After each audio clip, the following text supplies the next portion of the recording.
হাই friend, Assamese জ্ঞান YouTube চেনেলত আপোনালোকক পুনৰবাৰ স্বাগতম জনাইছোঁ। মই আজি আপোনালোকক নাভিত হোৱাৰ আগত তেল দিয়াৰ 13টা চমৎকাৰী লাভালাভৰ বিষয়ে ক'ম। সৰিয়হৰ তেল দি মালিচ কৰাৰ আগতে লাভালাভৰ বিষয়ে আমি আলোচনা কৰিম। আপুনি হয়তো শৰীৰৰ বহু অংশত তেল দি মালিচ কৰিব পাইছে বা লগাব, কিন্তু নাভিটো প্ৰায় উপেক্ষা কৰা হয়, আপুনি নাজানিব পাৰে। কিন্তু নাভি হৈছে শৰীৰৰ কেন্দ্ৰবিন্দু, আৰু যদি নিশা হোৱাৰ আগতে নাভিৰ ওপৰত তেল দিয়া হয়, ই আশ্চৰ্যকৰ লাভালাভ প্ৰদান কৰে। গতিকে আমি অসামান্য লাভালাভৰ বিষয়ে মই আজি আপোনালোকক জনাম। নাভিত তেল দিয়াৰ আচৰিত লাভ। যদি ৰাতি শোৱাৰ আগতে আপুনি কেৱল 2 টোপাল তেল নাভিত দিয়ে, তেন্তে স্বাস্থ্যৰ বহুতো আশ্চৰ্যকৰ লাভালাভ হ'ব পাৰে। ই ছাল, প্ৰজনন, চকু, মস্তিষ্কৰ বাবে অতি উপযোগী।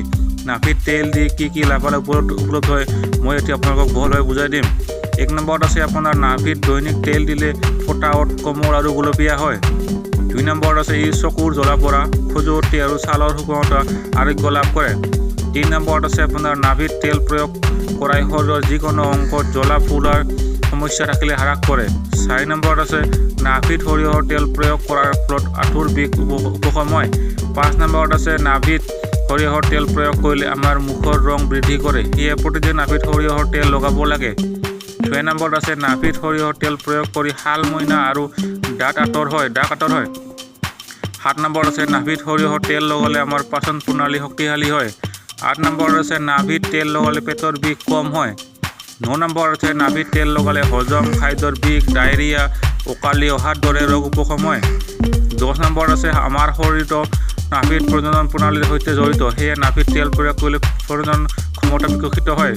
11 নম্বৰত আছে নাভিৰ ওপৰত নাৰিকল তেল দিলে মহিলাৰ হৰমনৰ ভাৰসাম্য ৰক্ষা হয় আৰু গৰ্ভধাৰণৰ সম্ভাৱনা বৃদ্ধি পায়। 12 নম্বৰত আছে নাভিত তেল প্ৰয়োগ কৰিলে পুৰুষৰ শৰীৰত শুক্ৰাণুৰ সংখ্যা বৃদ্ধি হয়। ঋতুস্ৰাৱৰ সৈতে সম্পৰ্কিত সমস্যা আজিকালি প্ৰায় তৃতীয়াংশ মহিলাৰ ক্ষেত্ৰত দেখা যায়। যদি ঋতুস্ৰাৱ অধিক বিষ হয়, তেন্তে নাভিত তেল লগালে ই বিষ আঁতৰ হয়। নাভিৰ নিয়মীয়া পৰিষ্কাৰ আমাৰ শৰীৰৰ অতি গুৰুত্বপূৰ্ণ। নাভিত থকা মলিৰ বেক্টেৰিয়া আৰু ফাংগাছৰ বিকাশ হোৱাৰ সম্ভাৱনা আছে, সেয়ে যিকোনো সংক্ৰমণ বৃদ্ধি হ'ব পাৰে। ইয়াৰ বাবে সংক্ৰমণ আঁতৰোৱা যিকোনো কাৰ্যকৰী তেল ব্যৱহাৰ কৰি নাভিৰ চাফা কৰি ৰখাটো গুৰুত্বপূৰ্ণ। এই তেলৰ ভিতৰত সৰিয়হৰ তেল হৈছে আটাইতকৈ কাৰ্যকৰী। মই আপোনালোকক এই ভিডিঅ'টোৰ যোগেদি কিছুমান নজনা কথা জ্ঞান দিব পাৰিছোঁ। যদি আপোনালোকে ভিডিঅ'টো চাই ভাল পায়, তেন্তে লাইক, শ্বেয়াৰ, কমেণ্ট আৰু চেনেলটো ছাবস্ক্ৰাইব কৰিব। লগতে তলত থকা ন'টিফিকেশ্যন বেল আইকনটো অন কৰি ৰাখিব।